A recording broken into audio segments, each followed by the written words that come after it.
Your boss doesn't need to install spyware on your laptop. They already paid for it, and it came bundled inside the Microsoft 365 license your company has been running for years. And here's a very real chance no one has ever told you it is switched on. Picture a Tuesday. You have had what feels like a solid morning. A few emails knocked out, a couple of team calls, a few things moved forward. You close the laptop at 5:15 and you feel good about it. Meanwhile, somewhere else in that same organization, maybe your line manager, maybe HR, maybe someone in IT, they open a dashboard. It's just one dashboard, and on that dashboard is a clean, detailed breakdown of your entire working day. How many Teams messages you sent, which meetings you attended, and for exactly how long, whether your camera was on, whether you were an active participant or just a warm body sitting in the waiting room, how many files you edited in SharePoint, whether you have been collaborative or going dark for 2-hour stretches. They didn't submit a special IT request for that report. They didn't need to. They just opened a tab and clicked. This is not hypothetical. This is what I do and have access on a daily basis. This is Microsoft 365. And most of what I'm going to walk you through today comes completely as standard, with the license your company has already paid for. Now, before we go further, I want to be clear about something. Firstly, it is not just Microsoft tools like Teams. There are many other tools, and one such application that I use also on a daily basis as an IT support is Nextthink.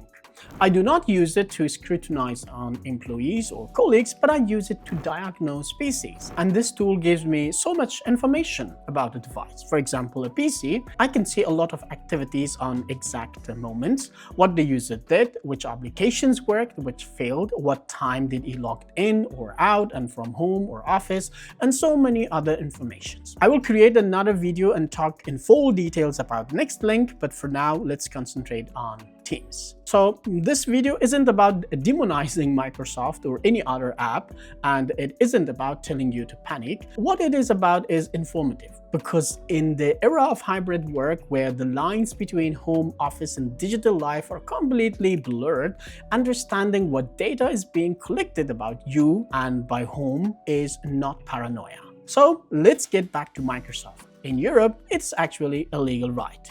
Under GDPR, organizations are required to inform employees about what personal data they collect and why. What applies directly to workplace monitoring, but knowing the law exists and knowing what the monitoring actually looks like, those are two different things. So let me show you exactly what's inside the toolkit. Before I dive in to talk about the toolkits, feel free to share your thoughts and experiences in the comments section after liking this video. Thanks. Number 1. Microsoft 365 Productivity Score.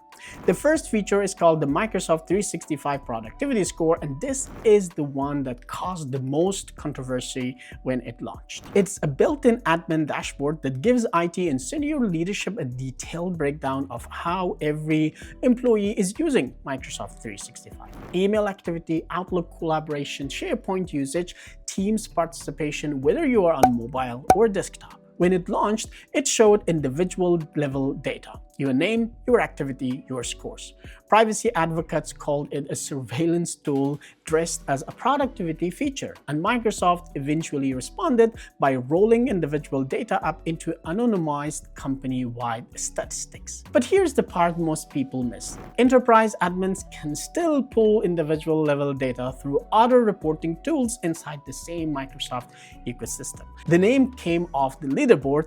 The data itself did not go anywhere. For example, just like Nextthink.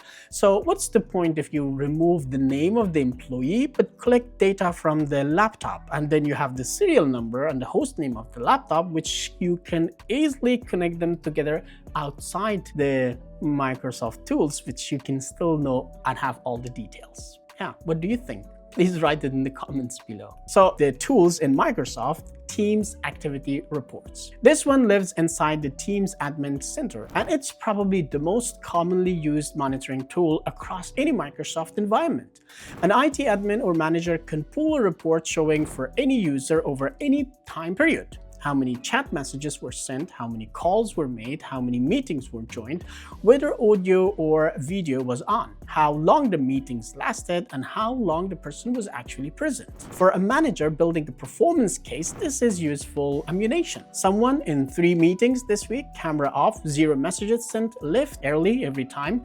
That's all sitting right there in the report. There's also something called the call quality dashboard, which logs every team call at a technical level. Audio dropouts, network jitter, latency, even the microphone model being used, and battery level. Most of it is there for IT diagnostics, but all of it is locked. Viva Insights. Microsoft sells Viva Insight as a well-being tool, and honestly, the personal version genuinely is. It nudges you to take breaks, blocks out focus time, avoid answering emails at 11 p.m. But the manager and leader dashboards tell a different story. Those views aggregate data across the entire Microsoft 365 ecosystem. Emails, meetings, chats, calendar patterns, and service behavioral insight about your team. Who's working outside contracted hours, who's back-to-back in meetings all day, who isn't connecting with the wider organization, who's collaborating with who. Technically anonymized at the individual level, but if you're a team of 4 people and the data shows one person is sending emails at midnight every night, you don't need to be a detective. If this happened before your eyes to something you didn't know was there, drop a comment below. I want to know, did your company ever tell you any of this was switched on? Compliance Center and e-discovery. This is the nuclear option. It doesn't get triggered often, but when it does, it is comprehensive. The Microsoft Purview Compliance Center gives organizations the ability to run content search across the entire Microsoft 365 ecosystem. Emails, Teams, messages, SharePoint files, OneDrive documents, calendar, entries, everything. An admin can search for every message containing a specific word sent by a specific person over a specific date range, and within a minute, pull a complete report. PST file, every message, every attachment, every version. Under normal circumstances, your manager cannot read your private team's messages, but if there is a legal dispute, an HR investigation, or a regulatory inquiry, e-discovery gets triggered and everything becomes searchable, including the messages you deleted, because deletion in Microsoft 365 doesn't mean gone. It means move to a retention archive where it sits until the retention policy expires. The practical takeaway: if you are typing something on a company device or platform that you wouldn't want to read in a courtroom, don't type it. OneDrive and SharePoint version history. Every document you open, every edit you make, every file you move or delete, all of it is locked inside SharePoint and OneDrive with timestamps and user attribution. An IT admin can access any employee's OneDrive files directly without the employee knowing. Browse folders, open documents, review the full edit history. The most common reason is offboarding, but the capability doesn't switch on when someone leaves. It's there all the time. And for version history specifically, every time you save a file, a new version is created. If you worked on something for an hour and deleted everything you wrote, the previous version still exists. That is genuinely useful when documents get corrupted. It also means there is a complete audit trail of everything you have ever done inside a shared file. I hope this information resonated with you, and if so, please don't forget to hit the like and subscribe buttons. Microsoft Copilot. This is the newest layer, and honestly the most significant shift in how workplace monitoring works. Copilot is Microsoft's AI assistant, deeply integrated across Microsoft 365. For individual users, it is a productivity tool. Summarize this email, draft this response, find this file. But for managers and leaders, Copilot opens up something very new. A manager can now open Copilot and ask in plain English what a team member has been working on this week, what conversations have been happening in shared channels, what they should know before a one-to-one, and Copilot will answer, pulling from public team channels, shared files, emails, and anything that manager has legitimate access to. Previously, getting to this information required knowledge where to look, how to run queries, how to pull reports. Now it is a question typed in plain English. The barrier to monitoring just dropped to near zero. Microsoft Defender for Endpoint. This one tends to live in larger enterprise and regulated industries, but it is worth knowing about. Defender for Endpoint is a security tool that monitors managed devices across an organization. It tracks application usage, web browsing activity on company devices, login times, and flags unusual behavior. The same thing that Nextthing does, which I will create another video about it. IT security teams use it primarily to detect threats and compromised accounts. But the data it collects is comprehensive.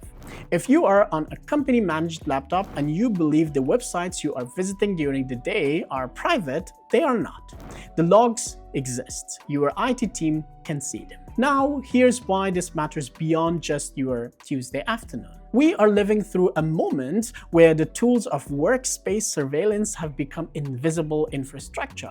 Microsoft 365 is running in hundreds of millions of organizations across the world, in every major economy, including across the European Union until the Euro office takes the place, where data protection law in Europe is among the strictest on the planet. And yet, most employees have no idea this layer exists. The monitoring didn't require a policy change, it didn't require a new system. It was already there, bundled into the license waiting to be used. This is a governance question as much as it is a technology question. Who decides when this data gets used? Who has oversight? What happens when a manager uses activity scores to make performance decisions that should be based on output, not message count? These are not abstract questions. They are happening right now in hybrid offices, in remote-first companies, in every sector you can name. Do you know any other tools as such? Write them in the comments section below. Here's the part most coverage of this topic gets wrong. The realistic risk for the average employee is not that your manager is sitting there reviewing your team's activity report every morning. Most aren't, of course. The real risk is that the data exists and it gets pulled the moment you are already under scrutiny. It becomes evidence after that fact. So the practical advice is simple. Find out what your company's monitoring policy actually says. Under GDPR, organizations in Europe are legally required to tell you what data they collect and why. It should be in your contract or your employee handbook. If it isn't, go and request it. Keep personal activity on personal devices. Don't be naive about what a company platform records. They do everything. And if your work output is solid, your behavior is professional, the dashboard isn't your problem. For those of you who manage teams or make technology decisions, here's the harder conversation. Just because this data exists doesn't mean you should use it. The temptation, especially in remote environments, is to use activity metrics as a proxy for performance.